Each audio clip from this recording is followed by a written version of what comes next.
Hey guys, Barcode Pez coming to you again with another interesting deck profile. This is going to be a deck profile on the deck I used at my most recent regionals, which is Burning Abyss. I went X2 at the event, 6 rounds, and I got 10th place, so that was pretty cool. Getting 10th place in general was just awesome. My Facebook just went off, yay. And yeah, I'm going to get on with the profile and then I'll do a video explaining some theory, because I'm going to split those up rather than just do them all in the same one, so that all of you who want to just see the profile can just see the profile, and those who want to know a little bit more can watch the other video. So without further ado, let's get on with this profile.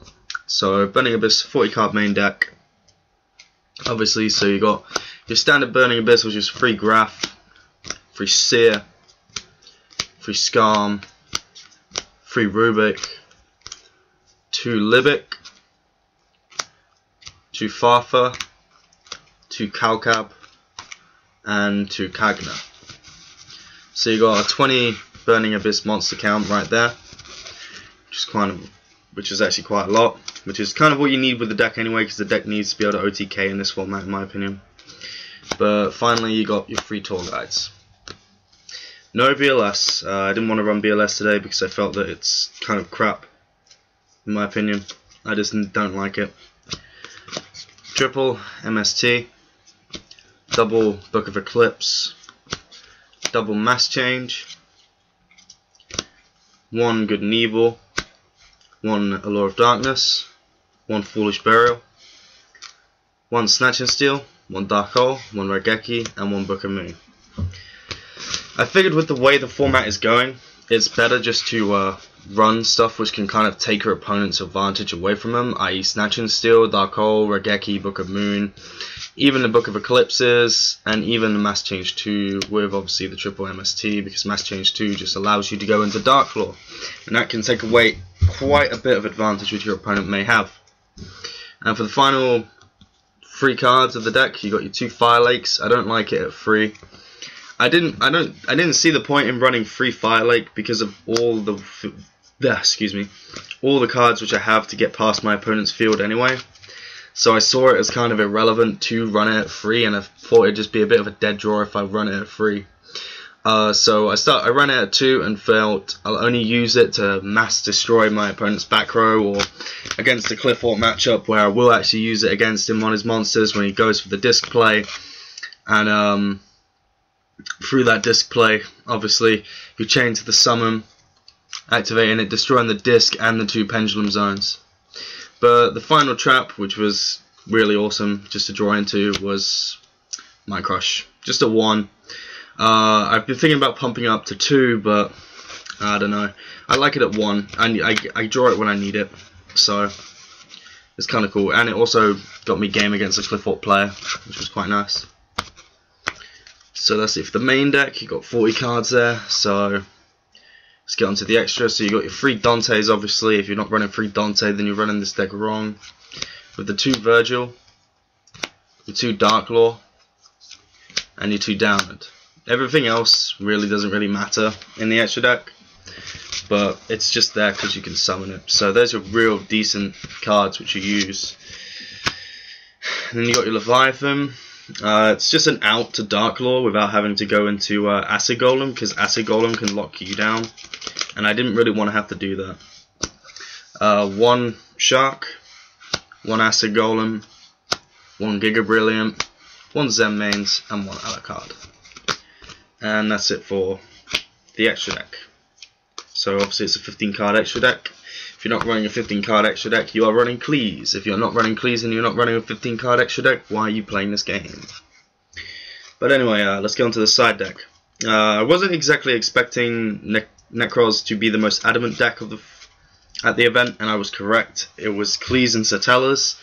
I was one of the only Burning Abyss players there, apart from one other. I'm not sure how well he did, but I'm pretty sure I did better than him. So 1 Spell Canceller. I would have definitely run more of these if I had another one.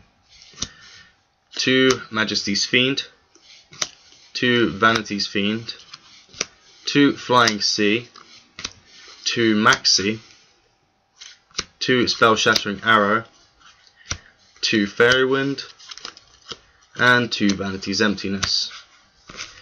I felt that would do well enough, but something I found when I was siding the Tributors, like the Majesty's Fiend and the Vanity's Fiend, I'd actually end up siding one of them out in the second game because I felt that I didn't want to draw into it as much. I wanted to draw into my OTK more than these guys. I felt that in the second game, because my opponent may have turn advantage, or he may give turn advantage to me because he'll want me to go first to get my setup, then the Vanity's Fiend will be necessary.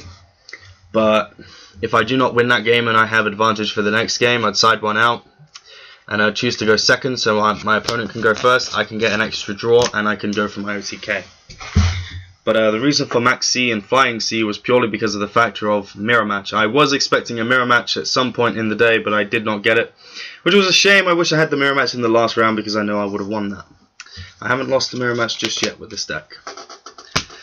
Obvious Spell Shattering Arrows and Fairy Winds, they're also kind of for Yosenju or Yokai or whatever they are, because you could just mass destroy their floodgates and stuff like that, and also you can get rid of their pendulum zones, which are really annoying. Vanities, I think, is kind of obvious. It's from the cloth. Like, what I was siding against Necros was just 2 Vanities and Spell Canceller, but sadly I did not go up against Necroth, and I know that's weird me saying sadly, but I actually would have liked to have gone up against them. So I'll get on with my matchups and discuss that with you guys. First round was against TGs. I OTK'd him the first game, and the second game I followed up by siding 2 Max C and 1 Vanity's Fiend.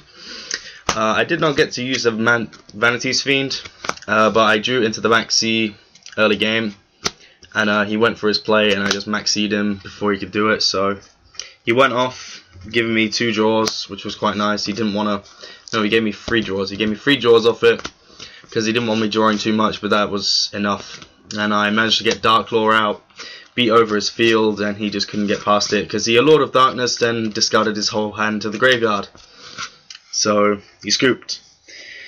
Game 2, I was up against Cleese, round 1, or game 1, well actually it would be round 2. Game 1, I lost, sadly. So I followed up by siding 2 Fairy Wind with 2 Spell Shattering Arrows. Didn't matter because I OTK'd him anyway. So I sided out one of the Spell Shattering Arrows because I figured that I'm going to be going... I'm probably going to be going second anyway, so I want to get my OTK off. And I was going second, but he Max C'd me on my tour guide, so I left it as just tour guide and graph because I didn't want him to get too many draws because, well, I couldn't OTK him. But then he got towers out, and I thought because he's on lower life than me, maybe I'll be able to just I don't know, get game through time because there wasn't that much time on the round left anyway. But nah, he just got game against me. Then round 3, I went up against Sylvians. I literally just sided 2 Max C because I felt there's nothing else I need to side against them because all they're going to do is try and mass special summon through Lone Fire, and that's what he did. Game 1 I OTK'd him. Game 2 he did double Lone Fire, and I Max C'd, and then he did the continuous spell which special summons him from the grave, and he special summoned 2, so I got like 7 draws at the end of it, and all he had to show for it was the Sylvia monster with 26 and that Queen of Thorns, I think it is, which pretty much when your opponent summons a monster, they minus 1,000, which if it's not a plant. But I drew into Dark Hole, so it was just Dark Hole, get around that field, yep, okay, bye.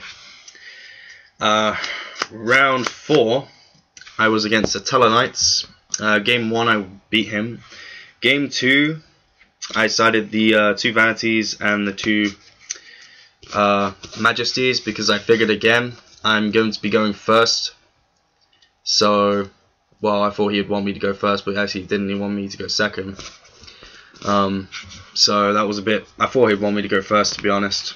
But I don't know. I have a sort of mindset at the moment too that my opponent's always going to want me to go first because they can outplay me. But I started in these against him. I only just lost, so I thought, okay, I'll take a Majesty's Fiend out and continue from that. And I got the win. round 5, I was against Cleese again. Game 1 I lost. Game 2 and 3 I won. But again, I just followed the same logic. I felt I'm going to be going first, so I'm only going to side 3. I got the OTK on him, and then round 4 I sided the extra 1, but he bricked. And I just snatched and stealed his, I think it was a Helix under Sacrifice. And I managed to just OTK him after that. So, and then round 6, the one which I really hated. I was against a Sutton-in-Ashfield player again. Game 1, lost a dice roll. I opened a pretty mediocre hand. It was pretty crap. I think it was Kagner and Rubik. I think it was one of those, and I just had meh in the hand. I had Mask Change, and I went for my Mask Change play as well, but he just alphaed that, so that was a waste. I also went Virgil, but he still just managed to get around all of it. And I thought, okay, game 2 and 3, at least I can try and get him.